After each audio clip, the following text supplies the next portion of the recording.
Apple Gift Card is a practical gift that unlocks a world of entertainment and fun. You can send it via email or give a physical card to your loved ones. Your friends and family can spend it on their favorite Apple services, including Apple subscriptions. Apple Gift Card can be used to buy all things Apple: products, accessories, apps, games, movies, TV shows, iCloud Plus, and more. Visit apple.com for details and to send Apple Gift Cards to your friends and family this holiday season. Saturday, Christmas comes early. Welcome to this incredible scene. Bills. To the end zone. Chargers. It's a touchdown. An exclusive NFL game. That's fantastic. Live in primetime. Wow. Only on Peacock. With a Christmas gift to their fans. They're having some fun now. Bills versus Chargers. Saturday, 7:30 Eastern. Exclusively on Peacock. The holidays are a time to feel and create joy. And what could be more joyous than the look on her face as she unwraps a stunning new jewelry piece from Blue Nile? How about getting 50% off your purchase? Blue Nile offers premium quality, priced below traditional retail. Their online experts are available 24/7 to answer any questions and make sure you've picked the perfect gift. For a limited time, you can get 50% off at BlueNile.com. That's 50% off at BlueNile.com. 'Tis the season to shine with H&M. Discover the holiday collection and find fashionable pieces for your wardrobe or for under the tree. Get inspired and dazzle with this year's glam. From tuxedo styles, bow detailed pieces, impressive prints, and more. From unforgettable looks to unforgettable gifts. With fashion finds to home decor, find it all at H&M. Treat your loved ones and yourself this season. Shop in-store or at hm.com.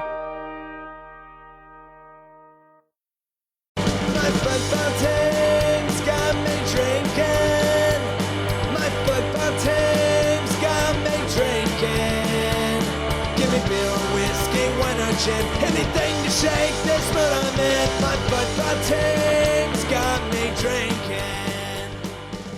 Back at it again with another episode of the Shades of Blue Soccer Show. An IRL episode. This time we're back in person at Thad's house. It's a bachelor pad here. His wife is gone, so the boys can play. It's going to be fun here tonight. Yeah, you need some wine, some beer, some whiskey. Oh, that is the first time you've ever offered us drinks here like this. But there's water bottles. It is too. not. There's no weed, Thad. It's legal now. There's Cody, the have any sporting comments whiskey. on that? I don't know. Oh, he does. Yeah, that they gave out at Media Day. Yeah, I still have that too. There's two of those. No one cracked into that? Did anyone drink it? Wasn't very good. I set it up in my house like a display, sorry. exactly like Thad did, because it looks nice. I drink it during the games and during a lot of our sad pods. Yeah, I was going to say, you did a lot of drinking. Fits with the theme. Wah, wah. He's just doing what he's supposed to do. So we are recording Friday night. The expansion draft has just completed. We're going to talk about that. We've got a rumor about Nicholas Isimat-Marin. And then, of course, the World Cup roster was announced a couple days ago. So we have a full pod tonight. But before we get to it, we all would like for you, to go rate and review the Shades of Blue Soccer Show. Actually, sorry, it's called The Blue Testament, wherever you get your podcasts. The episodes are called Shades of Blue. I don't know. It's confusing. We really haven't all figured it all out. We're kind of like having a family of Well, I've pods been at doing this for point. how long now? It is a weird thing that bothers me about the way we do this, that they have to search for the Blue Testament, but everyone knows the show is Shades of Blue. That bothers me. Anyway, moving on. Well, fix it. Talk to O'Shan. Talk to Jeremiah O'Shan. There's a pod guy with SB Nation. Oh, yeah, that's right. But, yeah, a podcast. So we don't even know his You name. are our pod contact, Cody. But we've got We're like in a control. feed at this point because there's the Keeping Current podcast. Yes. There's the Shades of Blue podcast.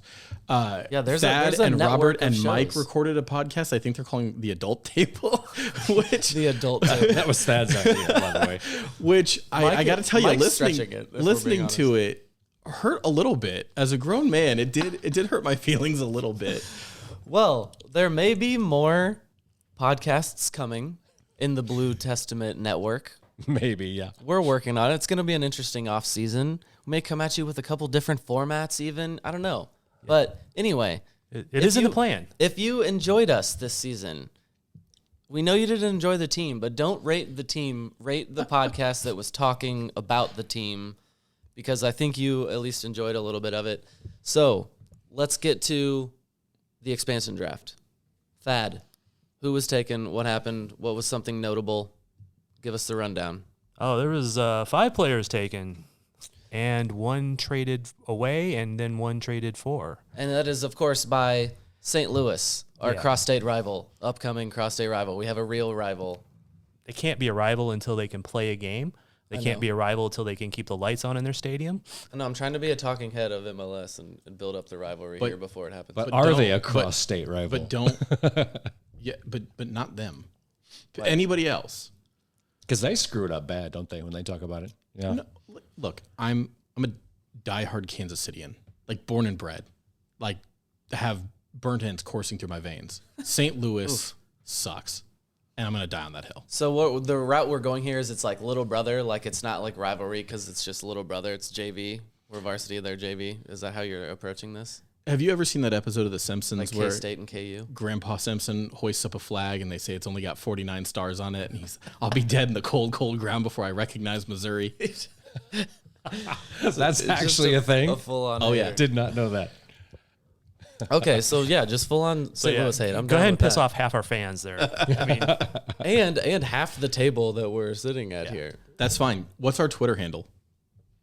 Our Twitter handle? The show. We have a Twitter. Blue Testament KC is what he's getting at there. Yeah, Kansas City. I've already upset how many Kansas Seattle cities? fans. We have like 3 Kansas cities in Missouri. You have 1 in Kansas. Come on, shut up. Do you remember how spicy things got on Twitter after the comments about the turf in the middle of the season? Why not? And let you them... loved it, David. You loved it. Oh, absolutely. Yeah, but let's piss off other cities. I'm happy to troll St. Louis anytime. Anyway, let's get to who did they select? What is the trade they made? Tell us what happened, Thad. All right. The first player they chose was Nicholas Giacchini, a guy with Kansas City roots. KC roots. Yeah, it's not that he had very much of them because he was only here for like a year or 2 or 3, something like that. He doesn't even remember living here, I don't think. But he was with Orlando City. He came in midseason last year, and a lot of people really wanted him and were pissed off that Kansas City didn't grab him, and he didn't really do a whole lot. Well, yeah, he came from the French league, if I remember correctly. And I liked him. He was really hot for a while, and yeah, he did kind of trail off. And before when we were sitting here talking and his name came up, I literally had no idea he was even with Orlando. So he pretty much didn't do much. I was one of the people who would have loved to have seen him come here, especially when we needed some goals. But yeah, it sounds like he hasn't necessarily done a whole lot. I would not terribly mind him being acquired by Kansas City because I do think he has some upside, but now screw him. Yeah, 3 goals and 8 U.S. caps. The St. Louis technical director called it a no-brainer picking him up. So yeah, I would say that's probably true. So I disagree with it being a no-brainer. So St. Good Louis show we're working on here. St. Louis already has a DP striker, a Brazilian striker, who's 25. And we know DP strikers always work out. They do, but you don't plan on them not working out. You do plan on backups, though. But Giacchini's on a U22 contract, so it's not a small investment. Yeah. And I think Giacchini's played out on the right wing a little bit, but he's primarily a center forward. I don't know that St. Louis has come out and said what kind of formation or system they want, if they're going to play a 2-striker system or if they're going to just play 1 up top. But it's an expensive backup if they don't think he can play on the wing. He is expensive? It's a U22 deal, and those are not that high though. Not on the cap hit He's still itself. under 22. Wow. Yeah. I would not have guessed that. Not on the cap hit itself, but and they have a lot of funny money. St. Louis. Yeah. Yeah. Expansion teams have a lot of the allocation money to throw around, which is the way they should acquire players. All right. Anything else on Giacchini before we go on? Any more objections? Say that name again. Are we getting the name right? Giacchini? No, I started to say it wrong, and I kind of tried to swerve it back. You bailed on it. You ejected on the name midway through. And then we have Indiana Vasilov. How do you get Indiana wow. Vasilov? Another name that I do know. Okay. Another, he's dabbled in overseas leagues as well, hasn't he? Yeah, he was on loan from Aston Villa. Oh, yeah. Yeah, Villa. That's right. He's still technically plays for Villa. Oh, okay. So I don't know how that's going to work. Yeah, they said they're going to have to do some dealing with Aston Villa to get him. So he's on loan, and they selected a player in an expansion draft who was on loan from another. That is MLS right there. That is absolutely beautiful. Yeah, but see, the St. Louis City GM is playing 3D chess, maybe 5D chess at this point. So why? How so? Because he's gonna. no, he just thinks he is. Oh, I was gonna say, is he actually, or is he just like, yeah, he's making it up as he goes here a little bit, maybe. Okay, third player taken was cousin Jonathan Bell. I was like, what is he talking about? Played for New England. Yeah, I don't know a ton about him, but I think he's pretty good actually, from what I've seen. But he's another defender, so that gives them some more depth at least in the back line. Then John Nelson from FC Cincinnati. John Nelson. Yeah, pretty. That sounds made up. I know that's Generic like an alias. white man. If you see his picture, he pretty much is generic white guy. An AI created this person. I don't believe it. And then Jake LaCava from the Red Bulls. But he was immediately turned around and traded away to Inter Miami. Oh, yes. For what? Allocation money, $150,000 Garber bucks? Funny money. 23 allocation money and $100,000 if performance-based metrics are met. And LaCava's guy, has he played at all in MLS? He was a Red Bull 2 signing. Yeah. And then got sent down. on loan to the Tampa Bay Rowdies of the USL Championship. I don't know that he's played a single minute in MLS. Yeah, I don't know that he has, but he's looked good in the USL, which is about the level St. Louis will be. Giacchini, 369,000 approximately. Oh, wow. Okay. It's a better deal than I expected. Yeah.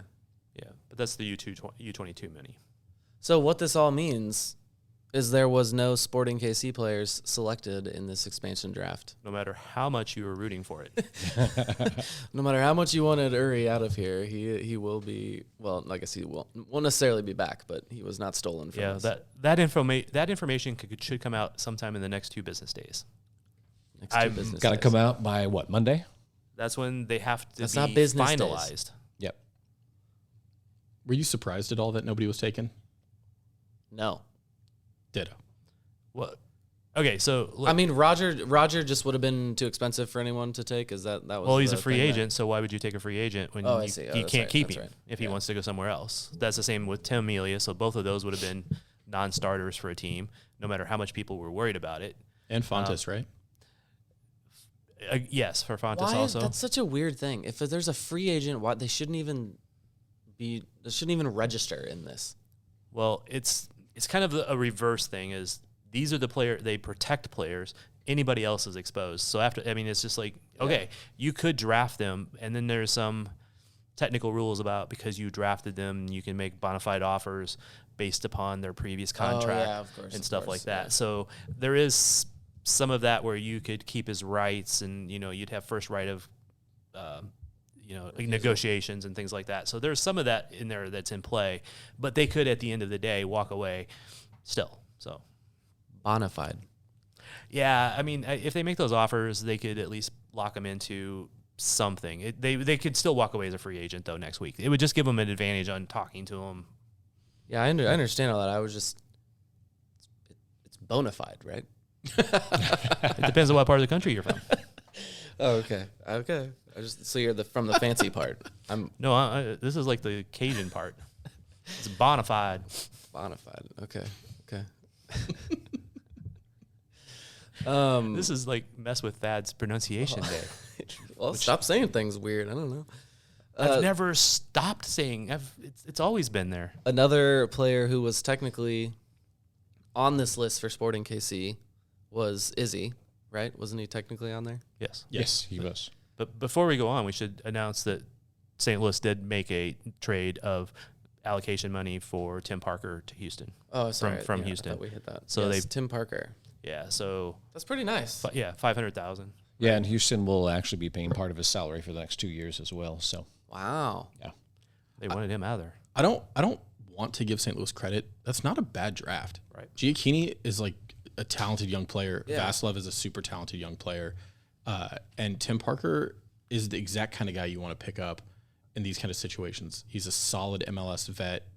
In his best years, he's been best 11 or borderline best 11 center back in the league. He's played in the league. He knows how it's going to work. He's going to be a good locker room presence. Like, that's a really good pickup for them. A couple of different times they mentioned Parker's a former Red Bull guy, and of course, one of St. Louis's head guys is a former Red Bull guy. Yep. So he knows exactly how they want to play, high press and everything. So another reason Parker fits. Yeah. Oh, absolutely. But I don't know anybody's ever left Houston and been good, have they? Well, Houston paid, I think, a whole $1 million for Parker recently, so they lost quite an investment on that. Quite a bit of cash. Well, you get them for a couple of years, and then you turn them around for half the money. Why not? Sounds like a Houston thing. And David's over there looking, has anybody ever played well after they've left Houston? He's like trying to find some reason to prove me wrong. Have you done it yet? I mean, I'm sure there is. I'm quite confident that I'm just being hyperbolic. I need to text Mike. I got to get Mike on the line. I got nothing. So, Cody, Because you're not old enough for the adult table. I'm not. So Izzy was exposed in the expansion draft. He's not a free agent. No, though, he's not. right? We have an option. We don't know. They have an option on him. If they turn down the option, then he's a free agent. Right. And So, but we don't know that's happened yet. Right. Right. But it sounds like they're negotiating with him based upon this article that I don't know how valid it is. Right. So the article is on 90minutes.com. It's written by Chris Smith, who's a British journalist who covers MLS, the U.S. national team, the Canadian national team. And in that article, he talks about how Izzy's getting attention from a number of MLS teams, but is in talks with Sporting Kansas City. And he really plays Izzy up as quite the player. This article puts a lot of emphasis on his previous international experience with Besiktas and I think PSV, Eindhoven. nice pronunciation with the sh in Besiktas. Good job. Thank you. Lots of practice. I know Izzy came with a pretty decent pedigree. I don't know that appropriately or really accurately reflects who the player has been the last year. Yeah, this reads to me like a PR agent or his team was had something to do with the release of this article. It does talk him up quite a bit, and it is saying, the headline is saying he's attracting attention from other clubs during these negotiations. I don't know. It just feels like an agent fuckery is going on here a little bit. I agree with you.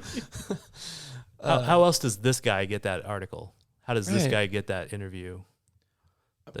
Unless there's some connection there already. It even talks about how he's a former France youth international.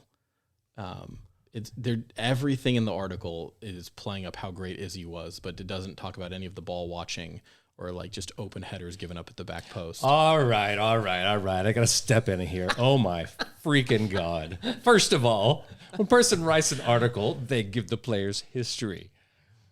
Okay. Second of all, you don't have to go all the way down to the former French youth, like the U15. Second of all, 30-year-old man. Second of all, come on. I'm not even going to go over the ball watching the ball go. You expect him to contort his body in opposite direction while the ball's in flight. That's a little much. But anyway, he is athletic. He is, but now we need a. He's a solid center back in MLS, and many teams would benefit by having him. Sorry. Yeah, we need a center back that's done gymnastics and acrobatics. Well, I think the main thing that's interesting about this article is just like Thad was saying. Yes, that's a fine. I'm sorry. There's nothing I could do about it. You have a mute button.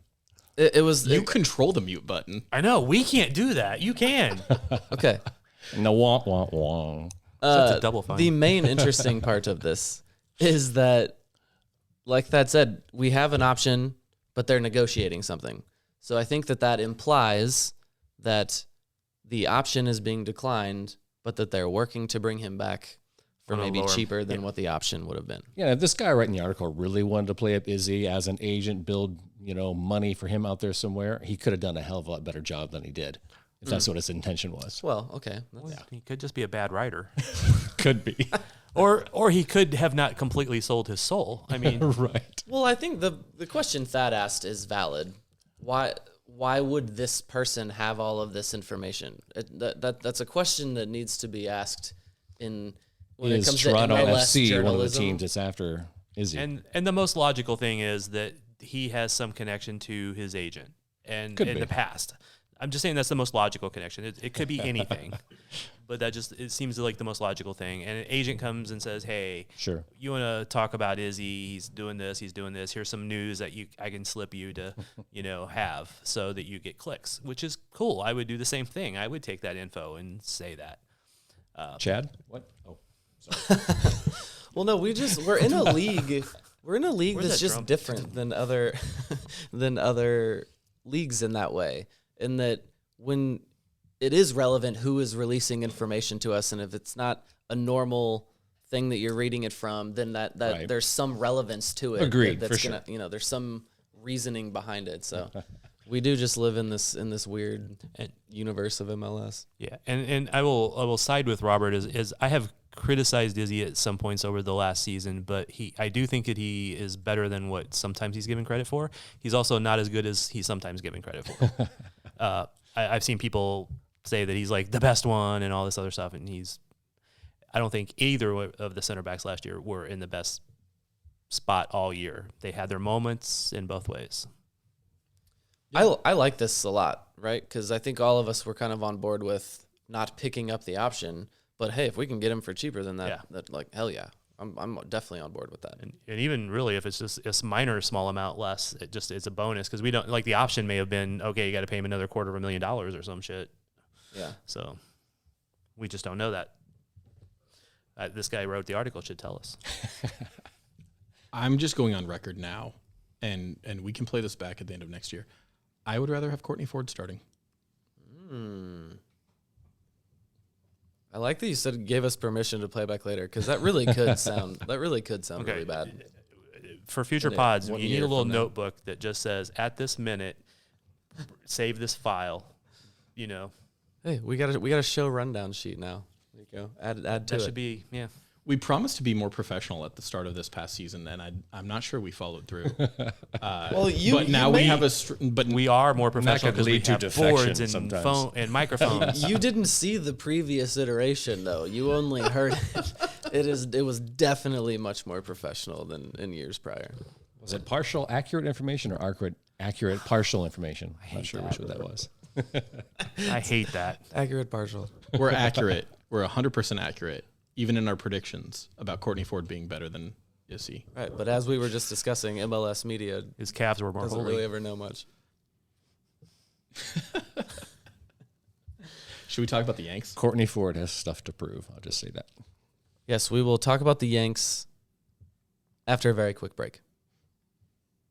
All right. Very quick break. That was so fast, guys. I appreciate the quickness. That's where they add in. I feel like you guys are not really aware of what just happened there. That's where they add in. Yeah, I do. Yeah. We're very aware. Or I added in. Okay. Anyway, we're back and we're back. The World Cup roster. The Yanks roster is officially set. Is this the part where you yell at yourself for talking about baseball, even though the rest of us know we're talking about the national team? I don't know why that was bad. Are you a hilarious Yankees that fan? it was bad? Yes. Okay, so it didn't come out of nowhere. That's why I jumped on it, because just hearing you start a sentence with Yanks, I just assumed you were going with baseball. I and said the Yankees. Yanks are going to get out of their group. I know it was really good, and I stepped all over it, and I'm sorry. I apologize. Okay. But I'm very excited. I'm very excited about the Yanks. Now, how about this? Now that you've seen the roster, do you still feel that the Yanks will get out of their group? Yes. Okay, good. The average age of this roster is 25 years, 175 days. It is actually the second youngest roster that our country has ever sent. Isn't that weird? I thought so. It would have been the youngest if they hadn't put Tim Ream on it. Yeah, Tim Ream is like twice as old as a couple of the players on here, I think. I mean, they're probably checking Josh Sargent's lineage there. Okay, so we get a little taste of of who Thad does not like on this roster. We're going to talk about some of it, but it is one of the youngest rosters in this World Cup coming up. DeAndre Yedlin is the only player that has experience, as old as Tim Ream is. DeAndre Yedlin is the only player with World Cup experience. Acosta would have. I don't necessarily. I guess let's go with this. Thad, who are you Who are you mad is on the roster? That's a good question. Let's back up there. That's too specific. What's your general feeling? Because I know there was a lot of hate, and I feel like it's cooled off a little bit. Yeah, it was Yanks Twitter was maybe more rational about this than they've ever been about anything. People were upset. That's because they've been paid by Qatar. No. Oh my God. This is a friendly reminder that this World Cup is being valid hosted show. by a dictatorship, and it's gross, and they've killed a lot of people, and FIFA's super corrupt. Qatar brought to you by slave labor and oil profits.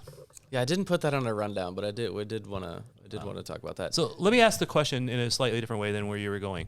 How did you initially feel about that roster? What did it make you feel that when you first saw the roster, and then how do you feel now a couple days later? And if you want, I will start. All three of those. My first thought on that was I felt as sick as the roster I saw that day at Trinidad. I knew that roster was terrible. The starting 11 that day was terrible. I was very unhappy with this. After having thought through some of the reasoning behind this roster, I feel better about it. I'm not going, oh yes, they're going to take it all, but I feel better about the logic behind it, and we can discuss that if we want to. Robert? Well, I just think, just to hit that again, I think a lot of people have done that exact same thing that you have done there. And it's just like, all right, well, this is who we have. Go USA. Well, I think there's at least a little bit of rationalization there no matter what. Like, well, we can't change it now. We have no input to it. I mean, the most we could do is kneecap somebody and hope that they pull in another player. Yeah, rationalization. That's what I'm saying. The U.S. men's national team Twitter has historically been anything but rational. Well, there's a difference between rational and rationalization. Rationalization is where you justify it in your own mind. Rational is where your initial take is actually decent, where I usually try to be on the rational side of these takes. I'm not always there. So I know you had trouble with Roldan and Reem. So what was your issue there, and who would you rather have? Roldan plays for Seattle. That's his issue there. Did I say Roldan? I thought you did in your message. Oh, okay. I thought you did. Correct me. Well, I don't know. I might have complained about it at some point just because he is from Seattle. All right. I mean, but there's actually a different Seattle player that I would complain about more. Morris. Yeah, you did say Morris. Yes. Yep. So, yes, any Seattle player on the national team bums me out. But Roldan, I think he has a great place on the team. I don't know who I would replace him with. Jordan Morris, though, there's probably 3 forwards out there that could be shifted around. Or you could declare Aronson as a winger and put somebody else into the midfield. Again, because of injuries, if I was going to move Aronson to the wing, I might have taken Malik Tillman. Or I mean, I know there's a couple other players. I'm probably not throwing them into my mind right now. But as forwards, you have Pifak, of course. Pepe, yes. Should be the first mention there. I disagree. Yeah, I do too. The one thing that angered me that night, because I was listening to the press conference and stuff, is because Pifak hasn't been called in for I'm not sure how long now, right? But he was playing really well there for a while, and he was every time there was a camp, every time there was a Berhalter thing, somebody would ask, "Well, what about Pifak? What about Pifak? What about Pifak?" Well, he's just not, he's not at the place where he needs to be and stuff. And then in this last one, the roster announcement, he's like, "Well, yeah, Pifak just wasn't informed the last few games. If we did this a month ago, we would have taken him." You didn't take him for months when he was in form. So that kind of pissed me off. Your thoughts? I think there are some role players here. For example, I think Morris is a role player. It's been mentioned a couple of different places that, he's a guy who can come in off a bench and make a difference. He's strong on set pieces, finishes those off more often than some others. So I think there are some choices here because of roles and game states that might occur. It's like this guy would be a good position, person at that time. So I think those are some of the things that guided some of the choices. I am just worried about the youth, to be honest with you guys. Here's what I'm afraid of. I'm afraid that they're going to be stars in their eyes. First match, first 45 minutes against Wales, they'll get behind, won't be able to pull back a win. Then they'll go against England, play well against England because it's England, but get a draw if they're lucky, probably a loss. And then maybe they'll go against Iran and get a win finally because they're finally in it. They're finally aware of what it takes. Well, no, that's what I'm afraid of happening with this what youth. what we just described there, that third game doesn't even matter. The game against Right. because they'll Right. be out of it already. Right. That's I talked about that exact scenario a long time ago on this podcast, just to put it out in the universe to hope that it doesn't happen. But Right. yeah, if they don't win that first game, There are a lot of teams that advance out of groups with 4 points. So if they got a draw That's in true. the first two and the win in the third one, there is a reasonable chance they advance. I'm not saying it's a guarantee by any means. But I know, but wouldn't that would require Wales beating England? I think, right? no, let England be first. England can win all 3 games. That's actually best. Oh, right. Iran and Wales Yeah, drawing, Iran and Wales is what we would need. Yeah, that's right. and then it would be up to goal differential, Yeah, which Josh Sargent's but going to knock but into. but still, here's the that's what I thing. mean. It's just If you look at the England roster, I mean, it's loaded with superstars, right? They have on paper the best roster. On paper doesn't mean shit. And England hasn't been playing well in the lead-in. And Gareth Southgate is getting a lot of flack from the Three Lions supporters for their tactics and for the way they play. On paper, they are better than the U.S. national team is. But that doesn't mean that the U.S. can't get a result against England. U.S. has gotten results against England in the past when England was clearly the favorite by that is talent, true. by everything else. But so it isn't an undoable thing by any means. I'm not saying they're going to win. It's Right. Let's see how things shake out. Well, and conversely, on paper, I would say we have a better roster than Iran and a better roster than Wales. Wales has Gareth Bale and a couple other guys who play in the Premier League, but overall, I would say that we have a second best roster in the group. So yeah. it's just going to be a matter of how does Berhalter set up the team to play and how they respond. how they respond. So, David, what would you say if you had to point out a weakness to this roster? What would it be? I think we have a potential issue with set pieces. And that's why I would have preferred P-Folk in the team, because he's the only really big target man kind of in the pool, or who's even kind of recently been in the pool. Yeah. And so I don't think he should be starting. I wouldn't want, I mean, he's a depth piece, but he's the kind of guy that if you're down late, you need a goal, throw him on and just start whipping balls in and hoping that he or McKinney can get to something in the air. Yeah, McKinney's actually really strong in the air for very not being strong. huge, big. When I think of, you mentioned coming on late to score a goal. It's weird that I'm going to say this, but, when I think of scoring goals late, that makes me think of the Seattle Sounders. And I don't even know that this has happened, but it feels like Jordan Morris has scored a goal on Sporting KC very late. And he seems like he has that ability, oddly. Like, that's the name on the list when I look at this list that I'm like, I wish he was not going to be there. But then as much as like I'm sitting here listening to David talk and I'm like, oh shit. Like, I honestly think in my head, if it was, are they going to bring on P-Folk or Jordan Morris? That's like honestly a toss up in my head of which one of those is going to score a goal for me.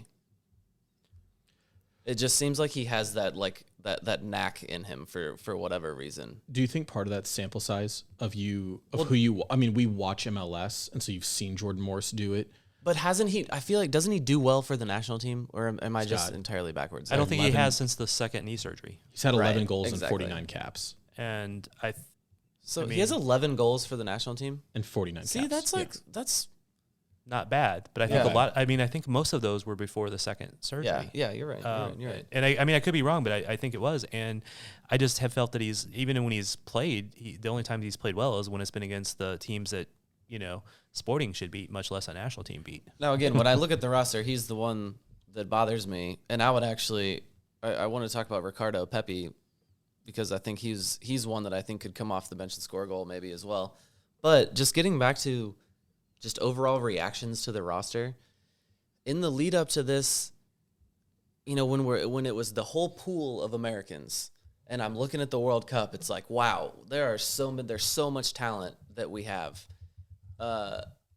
The right combination of these players, it just seems the possibilities seem so endless when we're just looking at it without a roster. But now that like we have this roster and it's like those are the guys that are going to be there and like that's who's going to be on the field and that's the back line that is going to try to stop Gareth Bale from leaping between them and Garrett. scoring a winning header in the 90 whatever minute he just did that in. I feel less optimistic about it. I'm not going to lie to you.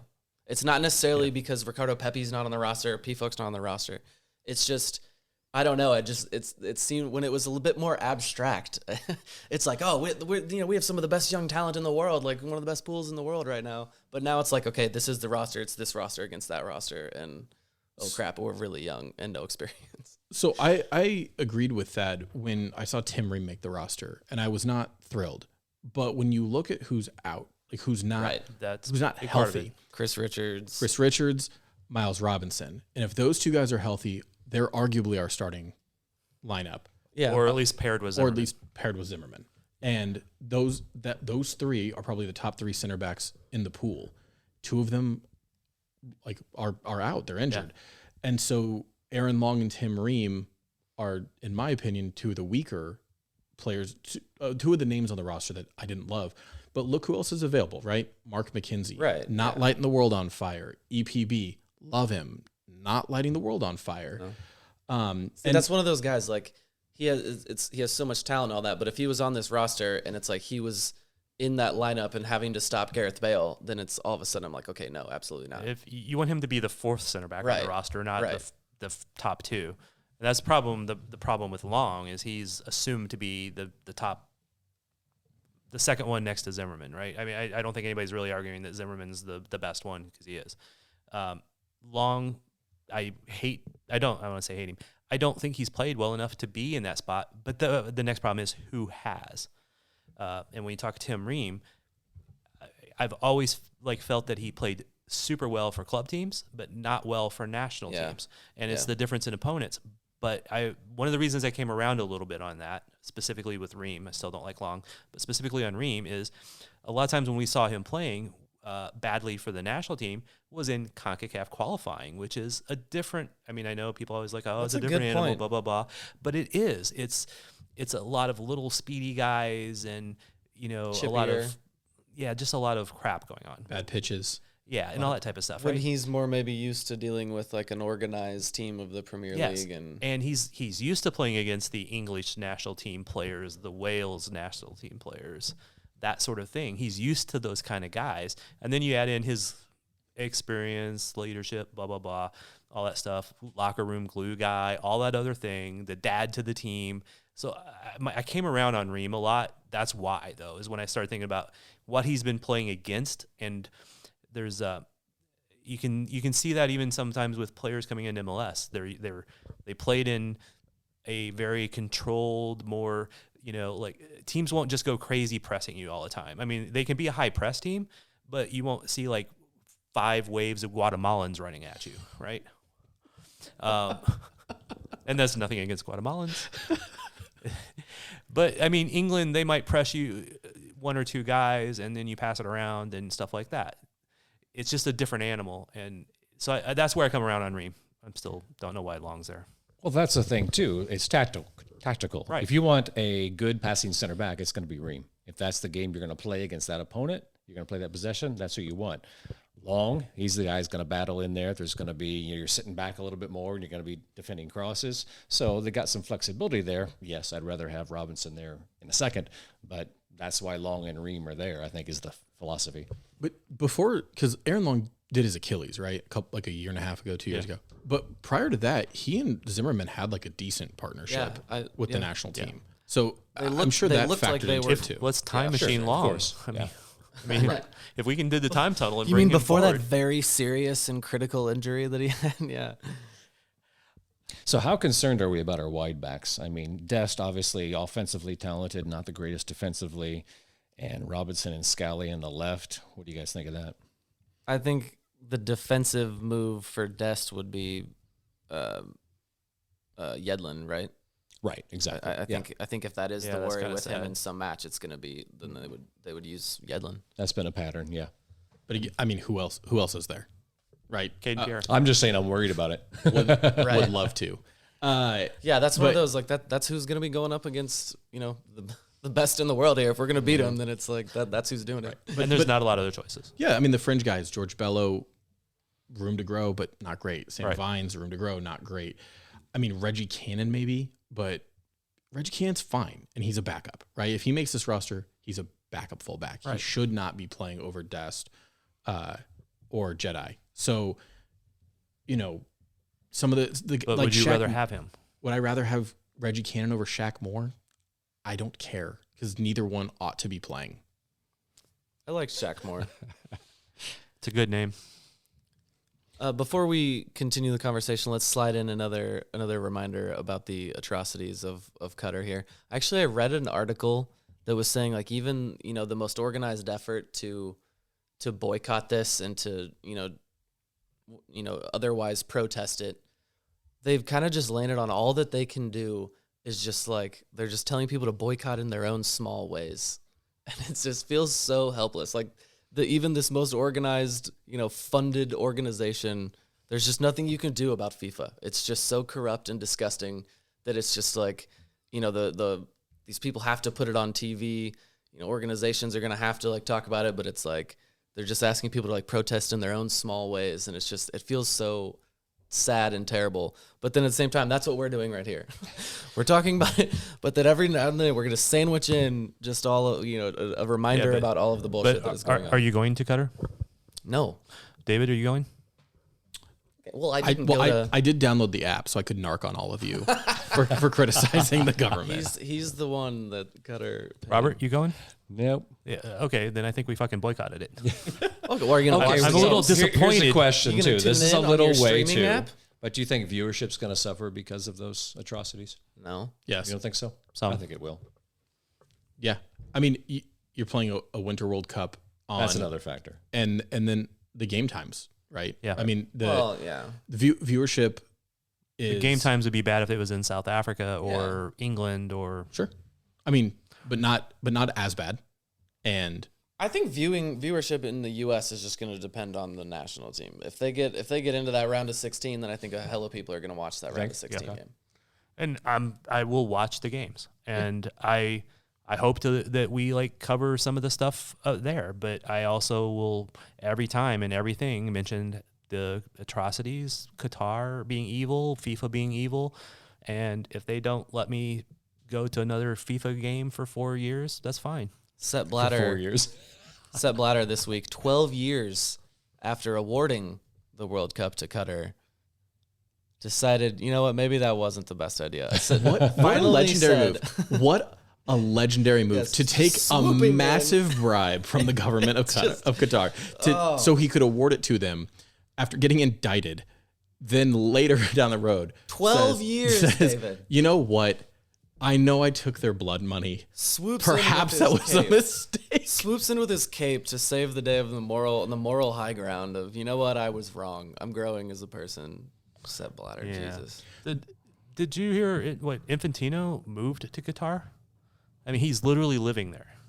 I had heard that. He's just leaning into it, I guess, right?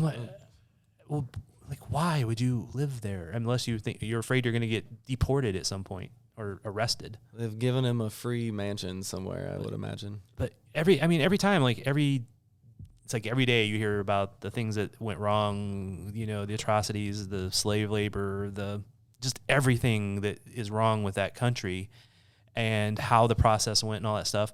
The app that you have to have that's spying on you and all this other stuff. It's just incredibly wrong in every which way. And then once all those people do get into the stadiums and sit down and just try to watch soccer, because that's all it is, they're sitting on concrete and stands that were built by literal slaves that have died doing so. I mean, there are probably dead bodies in that concrete that they won't care. So in an effort to get us... it's not going to grow the game. In an effort to get us some extra listeners, true crime podcasts are a big deal, right? So we're going to marry the two. There's a Netflix show. Have you guys seen this? Called FIFA Uncovered. Yeah. Oh, yeah. And it talks about just the disgusting corruption. Yeah, it's good. The rise of Sepp Blatter. Yeah. And when FIFA flipped. But even before the bribes and all of that corruption, the president of FIFA was a British former soccer referee who was like real pro-apartheid. So, I mean, it's been a gross organization for a long time. And in People some fairness, in power. every organization in the world has some version of corruption in it. It's just how much. But not the Blue Testament. We're not an organization if you've ever listened to us. Okay, so I did want to talk about Ricardo Pepi, and I just think that it's an interesting. That was a hell of a segue. What is he, 19 or 20? 19, still a teenager. At least I thought he was, or no, maybe he is 20. I think he's 20 now. So the next coach can play him here in the U.S. in 2026. I just, the aspect of him switching over from Mexico, I think is at least a relevant discussion here. That this young kid, it was a big win for the U.S. that he came over here. It was an awesome start to his career that he scored the day after he announced that he was playing for the U.S. or made the decision and got in the lineup and scored. And yeah, he has struggled. He went to Germany, didn't do well, but has since made another move and is as hot as anyone. Was scoring. He's been scoring goals. He was doing as well as anybody. And so it is a weird omission for me. And I understand it was already a very young roster, but it is the aspect of, you sold him on coming over from Mexico. And I imagine, going to the World Cup was a large part of that sell there. And it seems very weird to me that he's not on this roster. Would you take off Sargent or would you take off Wright? Well, no, see, that was where I was on Morris. Yeah, Jordan Morris. Yeah.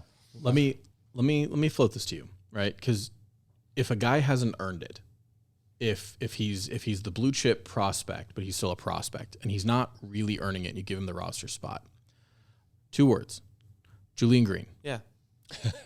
Took a spot It's away. shades of Julian Green from right. So Landon Donovan. But that the reaction of Julian Green being picked was so mixed, right? There were people who were thrilled that we had this like blue chip prospect who, by the way, has not panned out. And we dumped Landon Donovan But he scored. for him, right? Yeah. He scored a goal. And that is terrific. What has he done since? Hey, he has scored goals in the German second What's division. Landon Donovan Third done division. since? Come on. He was in They the play third last- division they- for a they long did. time. Well, I think the last year they were in the third because they got. But Yeah. Ricardo Pepi has been playing okay in the Eredivisie, right? Which is a league that's not known for their defense. It's the league of prospects. It's the league of offense. No, he's scoring goals, and it is okay, but it is okay is how you describe out everyone else that is on this roster at the moment when it comes to scoring goals. Sure, but you've got Sargent, who's in a better league. You've got, Pulisic, who's in a better league. You've got Reyna, who's in a better league. All of which I would argue are, maybe not Sargent, but certainly Pulisic and Reyna are better players. Yeah. And then if you're talking about nines, Haji Wright, the Turkish Super League is I like Haji. is comparable to the Eredivisie. Yeah. And he's probably in better form. He's probably a little hotter in terms of that. But again, we're talking about we're not going to be getting goals from our 9. That's not how this team's going to play. We're going to play through the wings.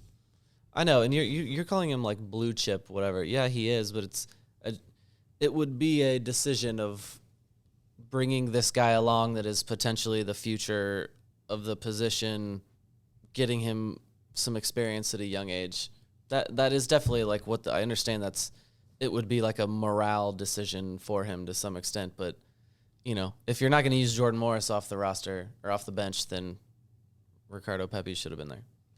So are you saying, since we're going to be attacking through the wings, that the movement of the forward is more important than anything, movement off the ball?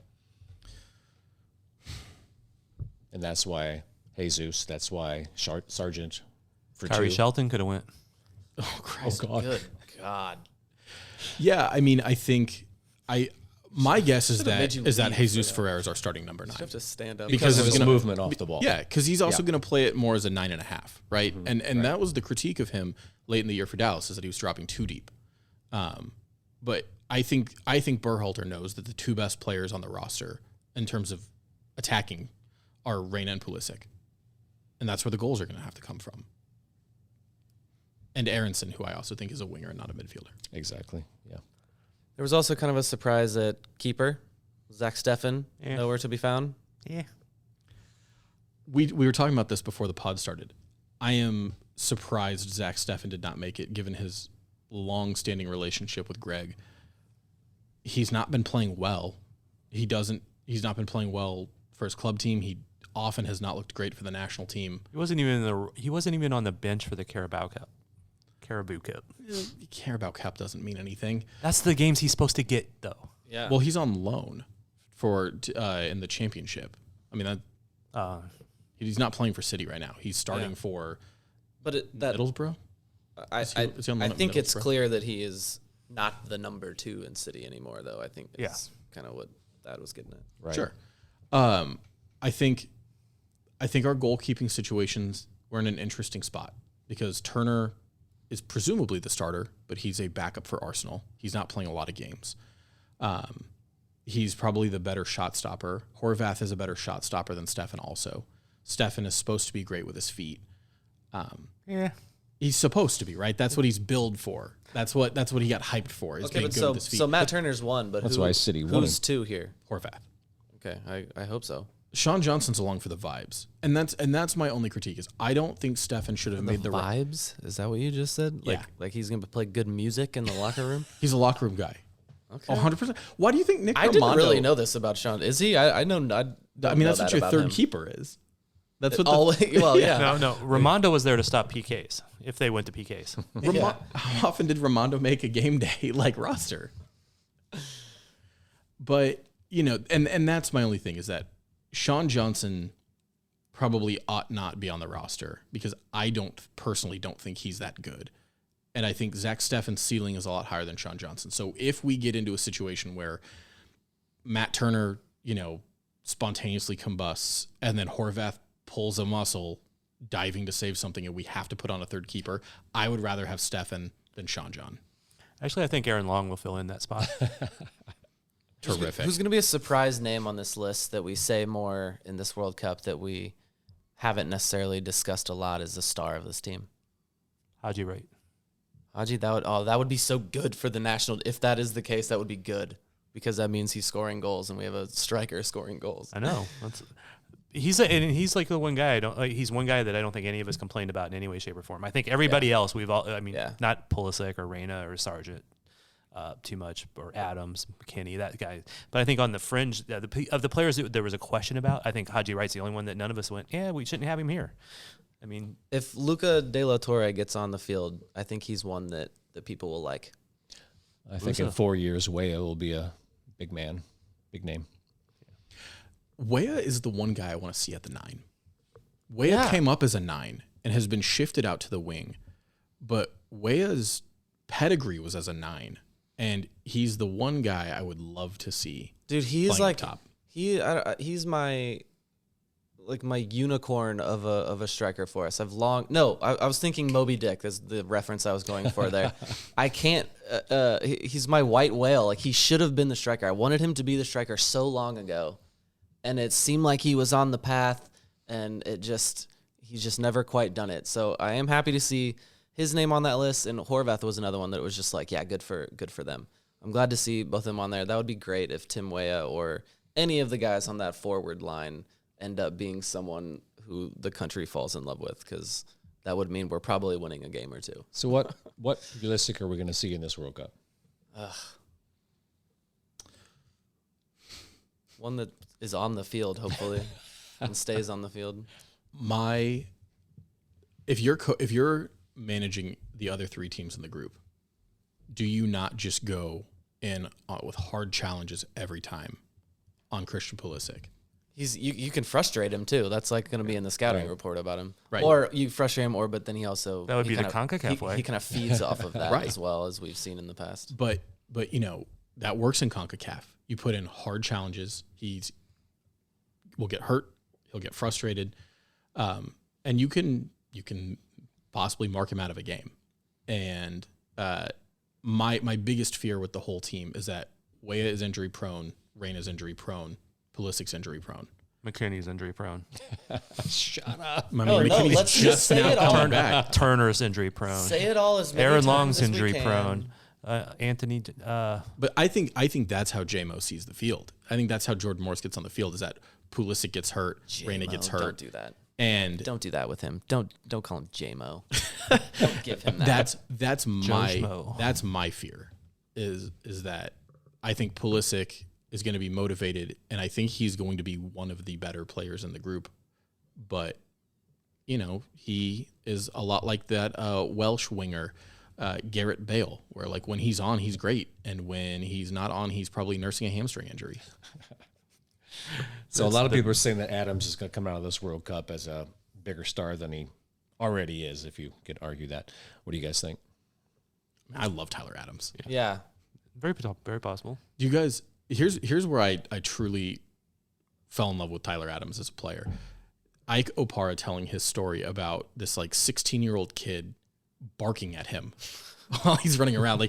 Like Adams is coming to press and is just barking at people. 16 years old, and he's got absolute zero fear.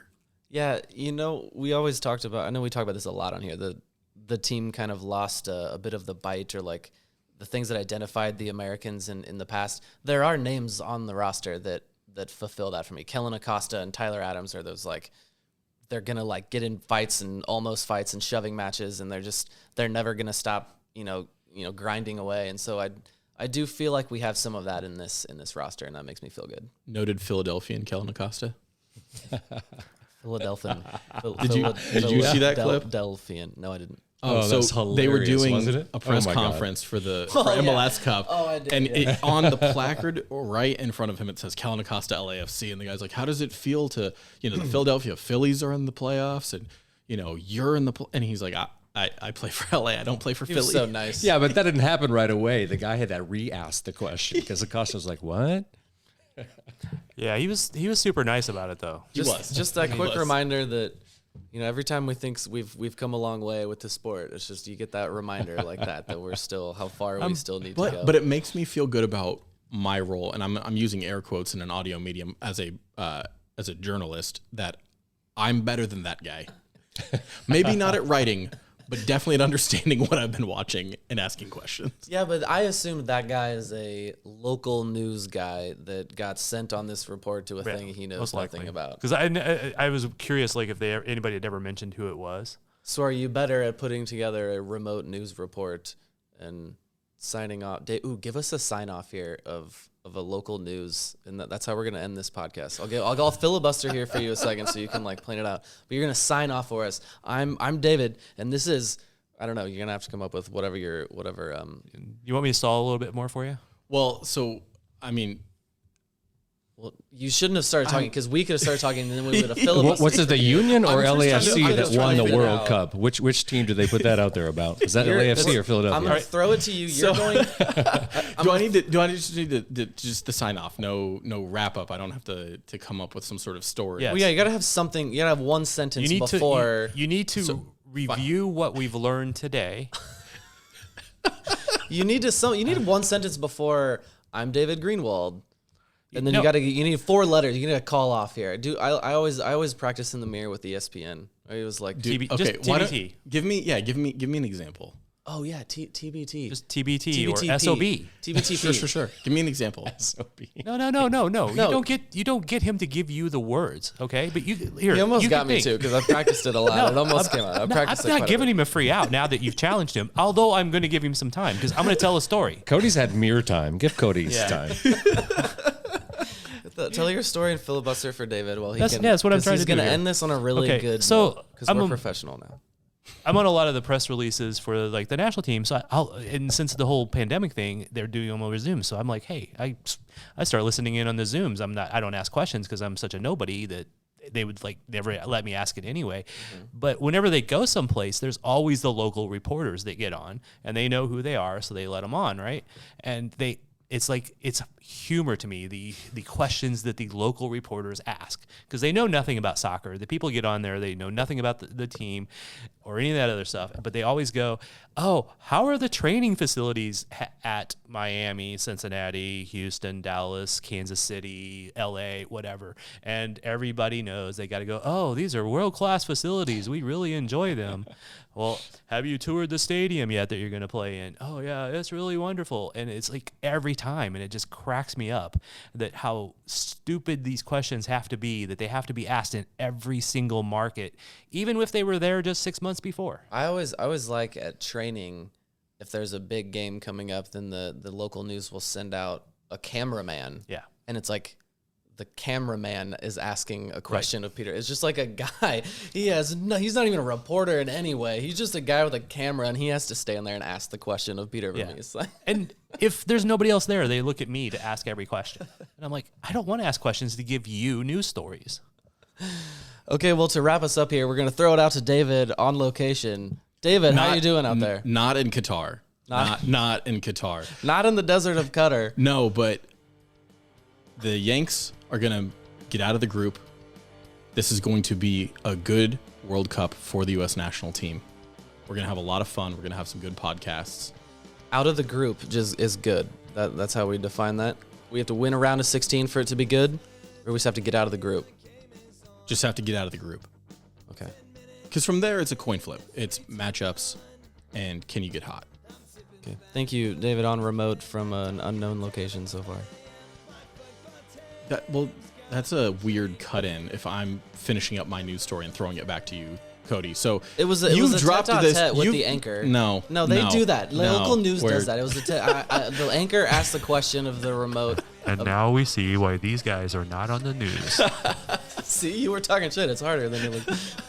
No, I can sign off. No, you said I'm better than that guy that asked that question. That guy is a reporter. I can read his fucking nameplate. Okay, but you can't do. See, now you can't say a cuss word. So sorry. Okay, we're gonna do it again. I can read Kellen Acosta's nameplate. I know he plays for LAFC. I'm David Greenwald for thebluetestament.com. Back to you, Cody. Don't seem so tough, and 3 own goals ain't all that rough. Our skipper has just been sent off. Supporters strong and long gone soft. My football team's got me drinking. My football team's got me drinking. My football team's got me drinking. Give me beer or whiskey, wine or gin, anything to shake this mood I'm in. My football team's got me drinking. My football team's got me drinking. My football team's got me drinking.